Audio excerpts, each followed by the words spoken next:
And we are live with another episode of Project Console, episode 73, Clone of the Kingdom.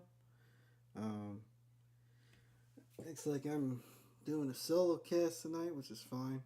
This is something I've been kind of wanting to do for a little bit.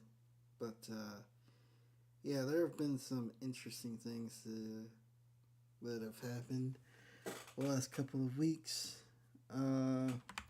Well, mainly it involves Tears of the Kingdom. New Legend of Zelda game just came out.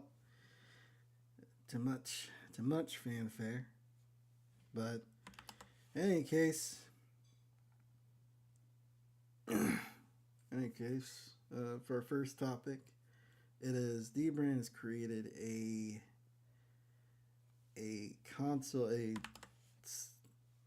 prints for the Switch that look exactly like the OLED Switch, the Legend of Zelda Tears of the Kingdom Special Edition OLED Switch. And it's called Clone of the Kingdom.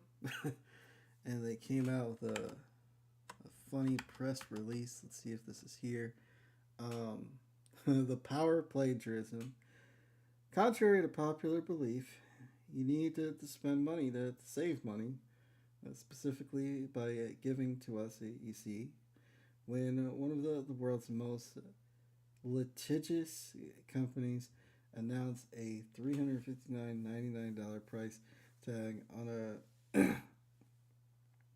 to replace your Switch with a limited edition variant. Only Dbrand is up to the challenge of charging you slightly less for a creative reinterpretation of their overpriced novelty console.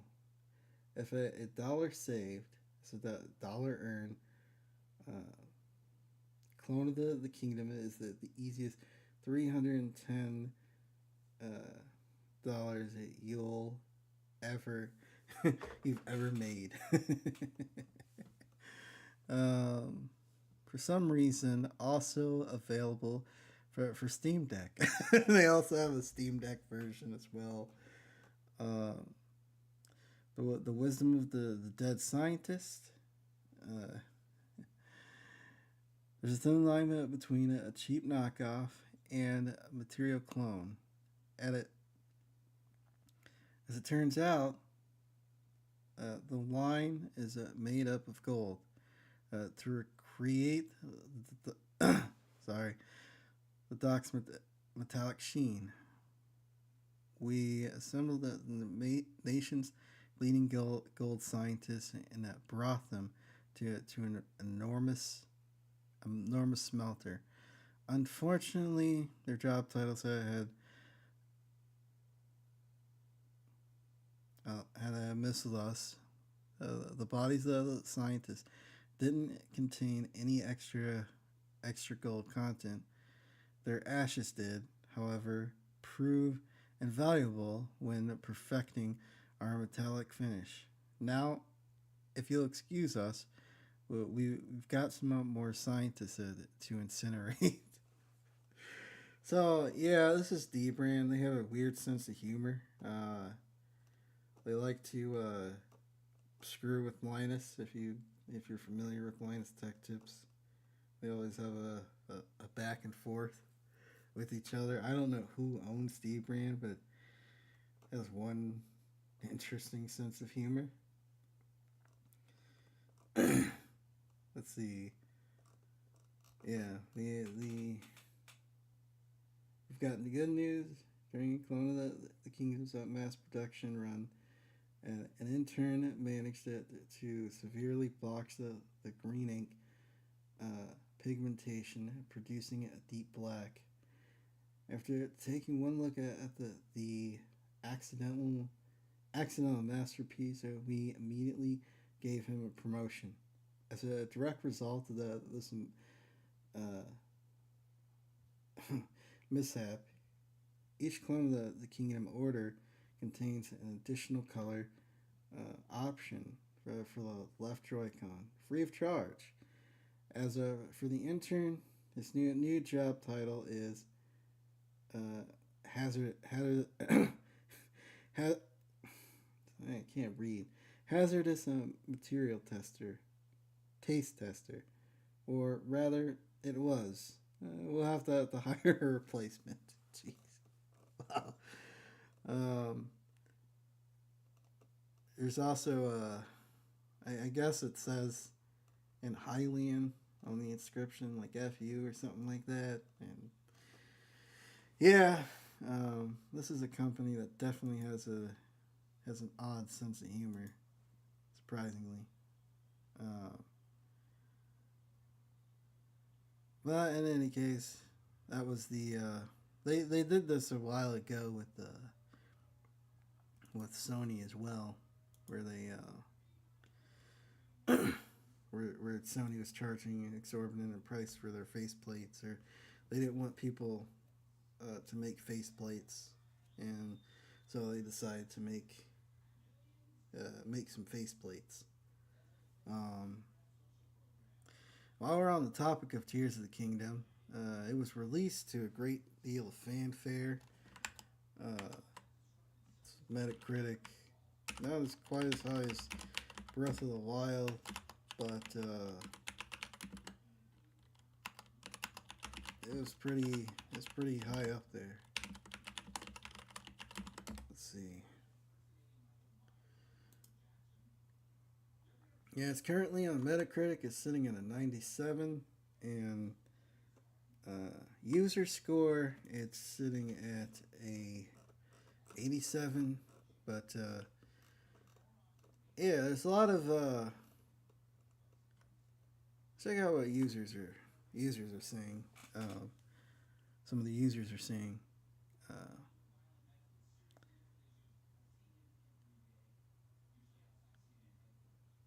there's one user that gave it a 7.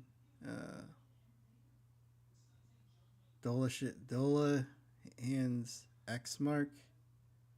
No one's here to read a college thesis, so I'm not going. So bad, ugly style. Ugly being things that I wasn't a fan of that didn't affect the overall score. The good, if you like Breath of the Wild, you'll be happy to know that all of this uh, un oh sorry it's mechanics that have essentially returned. The new the the new runs are mostly pretty good in the shake up exploration in innovative ways. Uh, so yeah, a mix of at least in the top sevens, sixes, couple of tens, five. I mean, if you really truly want to know how good or bad a game is, it's probably best to look at the user reviews. But then again, you're in the user reviews, you have people that'll just bomb a game. Like, you have here's a two. If you didn't like Breath of the Wild, you won't like the Tears of the Kingdom. Uh, Classic story. Characters are 9% of the time mute. Same map with two new areas, or where you have nothing interesting to do. Hyrule is just empty. Same thing to do for every single thing. To get most of the quests are bad, and it's just going from A to B to C. Uh, Menus are a pain. They couldn't make something better for 6 years. No accessibility. No accessibility. Most of the quests are bad. It's just going from, oh yeah, let's just read that. No accessibility options. Why can't I turn down the volume? Music, same as Breath of the Wild. The menus are a bit of a pain. They could have, I guess they could have fixed. They definitely could have fixed the menus, uh, but at the same time, I think people are just review bombing the game just because it doesn't represent, your typical modern AAA game. Uh, heard that Sony, Microsoft fanboys were upset about the game getting the reviews that it got. Um, which is whatever. This happens every time a big game comes out for whether it be Sony, Microsoft, or Nintendo.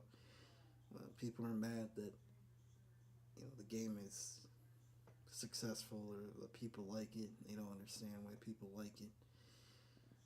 The thing about Breath of the Wild is the biggest issue that most people have, not Breath of the Wild, but Tears of the Kingdom, well, is the performance. Where you have two consoles that are, capable of at least doing 120 FPS. Again, that's, I think, at 1080p or sub 1080p or upscale, like 4K 60.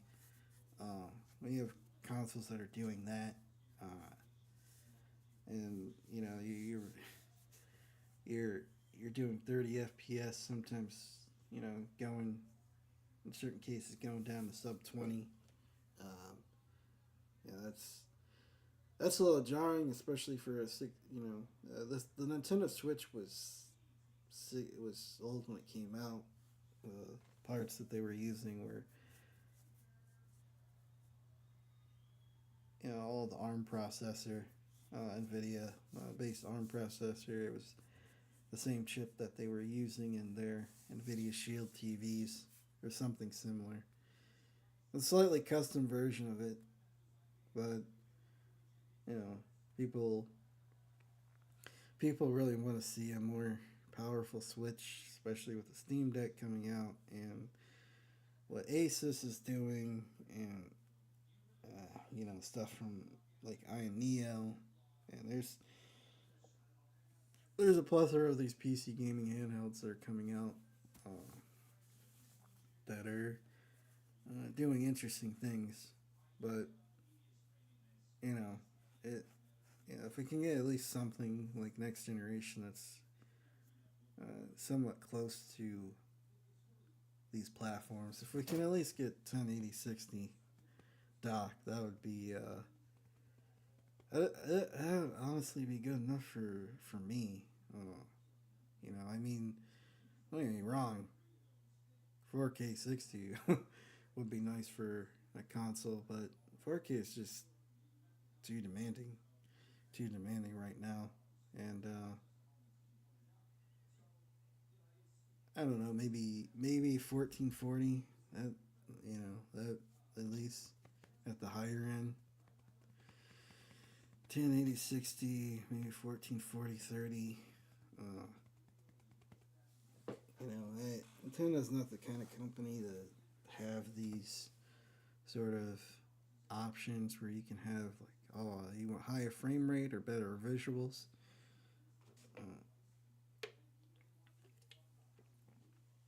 Because Microsoft and Sony, they care more about, they're more like PCs at this point. They're using x86 hardware, custom Zen processors.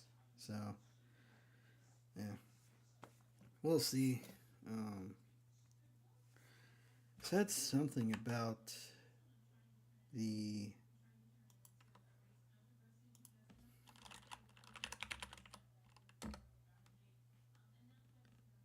next console. It really wasn't a lot. It's kind of just somewhat vague, but I don't think they're gonna leave this hybrid model because it's worked out for them so well. There's this video I saw about how calling it the Switch 2 would be a mistake because Nintendo console sequels haven't worked out for them, which is untrue. Just because you had, of course, the Game Boy Advance was the sequel to the Game Boy and Game Boy Color. The 3DS was the sequel to the DS. Super Nintendo essentially sequel to the Nintendo Entertainment System. otherwise known as the Famicom and then the Super Famicom. Uh, so I don't know where that idea came from, but mainly the Wii U. The Wii U was a flop. Commercially speaking, contrary to they were contrary to popular belief, they were still able to make a profit off the system because their attach rate was so high. Even though that you know, what was it? They sold like 13 million, 13, 14 million by the end of the day. I think the Wii U might, you know, I don't know. I don't know if the Wii U probably reached GameCube status. Uh, Maybe. I mean, they were kind of they were going for a high price for a while. If you wanted to get one in pristine condition, but yeah, Tears of the Kingdom is that game that people really do like. It's people, including myself, to a certain degree. I'm playing it through other means, uh, so I'm not completely worried. But not everybody is able to play through those play Tears of the Kingdom through alternative means. And I know that some people who will listen to this or who will come across this will be will be very offended by the idea of that happening. Um, but because there are people who are very against alternative ways of playing games that aren't, it's sort of going against the developer and playing the game the way that it wasn't meant to be played. When in fact, with Tears of the Kingdom, they were working around a great deal of limitations. Like the Switch has, for example, 4 gigs of unified memory. Uh, Whatever. But anyway, I mean, but then again, even though it's running on what many people consider a potato or a machine powered by a hamster. The game's not riddled with bugs. Uh, there's a lot of stuff that you can do. The game doesn't crash, doesn't break. Like a lot of, like a few of these games that have come out these past few weeks have just been absolutely busted at launch, and they don't have, graphically maybe they're superior, but when it comes to the gameplay complexity, they don't have that sort of complexity to it. But you know, and another thing is people are going to be, there are a lot of traditional Zelda fans that that are waiting for the next big traditional Zelda game, but this game has sold very well and will probably continue to sell pretty well. And you know, it, and I think a lot of Mr. Red Fox particularly is going to be disappointed that they're probably not going to let go of this formula, since it's worked for them well twice. Uh, but hopefully they can figure out that balancing act between those who like Breath of the Wild and traditional Zelda fans, that they can straddle they can straddle that tightrope. They've gotten Tears of the Kingdom not too far into it, but they've gotten better at at It's straddling those lines, by what I've heard. So, well, we'll see. Not quite there yet. These traditional dungeons. You hear the dungeons are a bit more inspired compared to uh, the Divine Beasts. Problem with Breath of the Wild, this kind of like after seeing people play Tears of the Kingdom and playing a bit through it myself, it kind of does feel like a looking back. It feels like a tech demo for their for the physics engine that they created, and they spent so much time with that physics engine, and it took them like 5-6 years. And like I've talked to another person that's disappointed in the game because didn't feel like was wondering why it took so long to make this game. Like it felt like it shouldn't have taken 5-6 years to make this game, but maybe part of it was refining the physics engine. Of course, you know, the engine is now doing new stuff like being able to build various different machines and contraptions and elaborate contraptions that people have been able to build, and quite interesting with the tools that they've been giving. Mods for this game are gonna be crazy on their emulators. Mods for this game are gonna be absolutely insane. It's gonna be interesting to see what the modding community does with the building aspect of Tears of the Kingdom. But that's a sensitive topic for a lot of people. Emulation. Just because you emulate a game doesn't mean you pirated it. It's like so a lot of people who emulate stuff dump a lot of the ROMs and stuff legally, especially the newer stuff. But people tend to equate emulation with piracy. It's not always the case. That's a different topic for another day. So the EU has approved X the Activision Blizzard deal for Microsoft. Moving on to our next topic. The thing is, so Microsoft has finally gotten a win after these last couple of weeks of feels like big losses. I'm not really sure how I feel about this.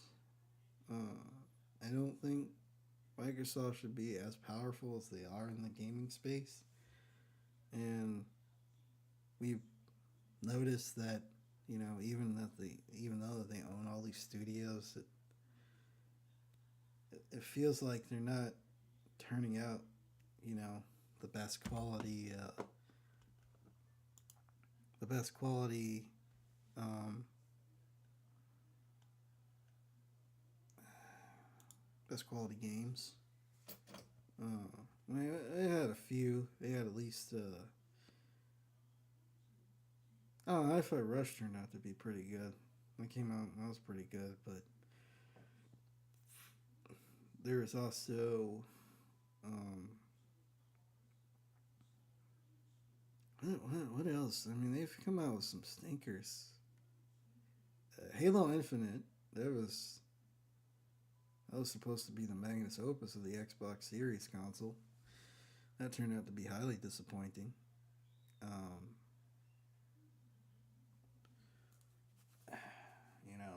A lot of people ended up leaving that project, and who knows what will become of that. And then you have Redfall, which was another big game. Redfall began development before Microsoft bought the studio, bought the ZeniMax, and that was supposedly, I don't know if this is theory or if this is true, but it was supposed to be it was supposed to be um, it was supposed to be like a Destiny sort of game, uh, a freemium game, essentially. Games as a service. Yeah, this last couple of years have been dying. It's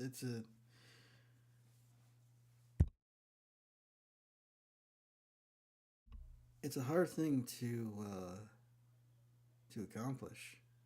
It's you can't just throw a bunch of junk together and hope that we can sit back and just collect money. I mean, you look at Fortnite and all the money that's dumped into those licenses, like Goku, Spider Man, Kratos, Naruto. I think Master Chief was one of them. Was also a character that they use. Like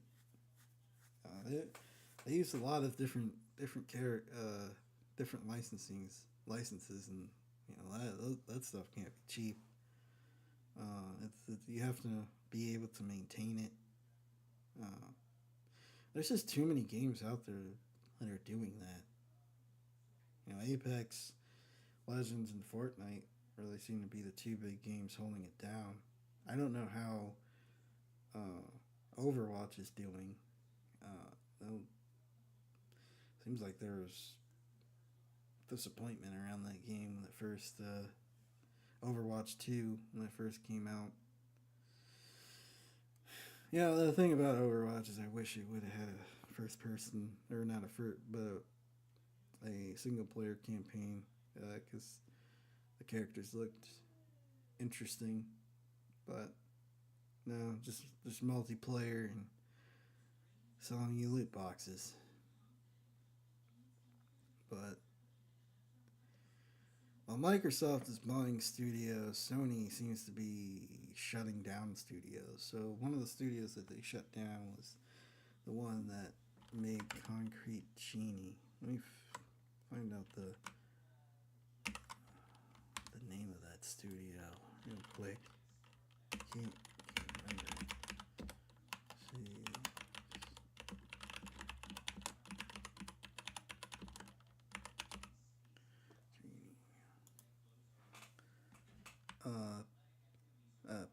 Pixel Opus. I think that was one studio they shut down, and then there was another one that they're shutting down as well.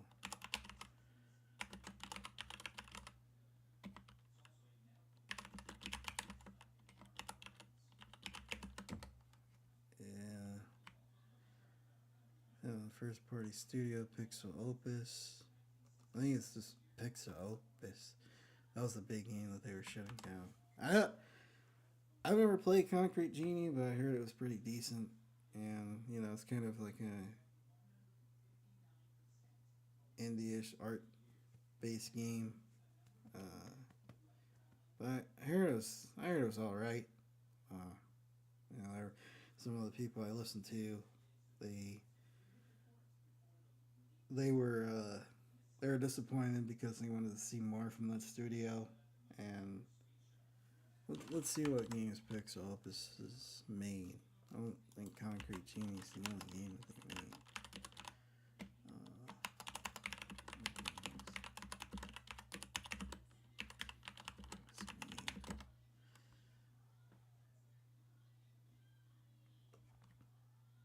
Let's see.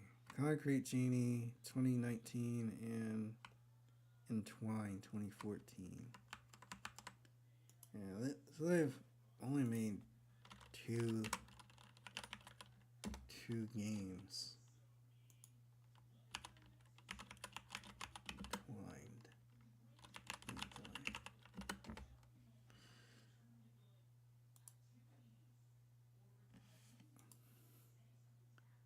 Oh yeah, I've seen this game. I think it was a mobile game, maybe. Oh, let me share it. Let me share stream.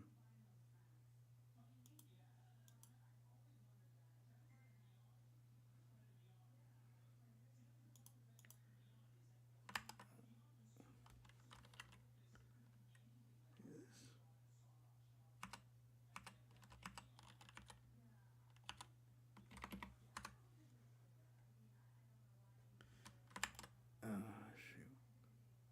It's not showing up. Oh, there it is. Yeah. Sorry about that. Yeah, I've seen this game before in Twine. Um, and Concrete Genie. So they were, you know, those were the kind of games they made, like these, like art-based games. Uh, yeah, they're shutting down. You know, it's kind of it's interesting. Um, I think it's possible that I doubt Sony's in dire straits. The PlayStation 5's doing pretty well. Maybe they were making some projects and Sony just didn't feel like paying for them anymore, or maybe some of those people got taken and put in different different projects. So it's a possibility that some people, you know, are looking for work, while some people probably got uh, yanked for different projects. But who knows? That was, you know, kind of a big story for a while, and I don't really have. Other than that, I don't really have a free topic. I think there is one thing. Uh,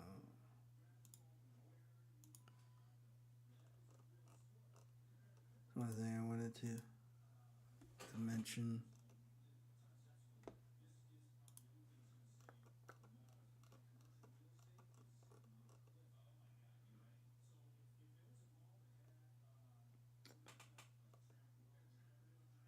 Apparently, Disney's making. Here's my free topic. That's right. Apparently, Disney is making a. Disney's making a Smash Brothers clone. Disney Square Enix are making a Smash Brothers clone. Um, Nobody seems to be getting this right. I guess creating Smash Brothers, your own Smash Brothers, is just really hard. Well, the problem with the WB game is that was free to play, and you know they should have just made one game, charged $60 for it, and then come out with DLC packs as time went on. You know, every few months or something for like, you know, maybe like a season pass for like $30 or something like that. I think that would have worked out a lot better. And I think there's also just gameplay issue. I don't know, balancing issues with it. Um, but yeah, people fell off of that game real quick. I think they pulled the plug on that project, which is a shame because it looked like a decent game. But at first I didn't like the art style, and then I looked at it. It's like, yeah. After a while, it's like, yeah, this looks pretty good. I never I never picked it up. Just because I don't know. I'm always weary of free to play stuff.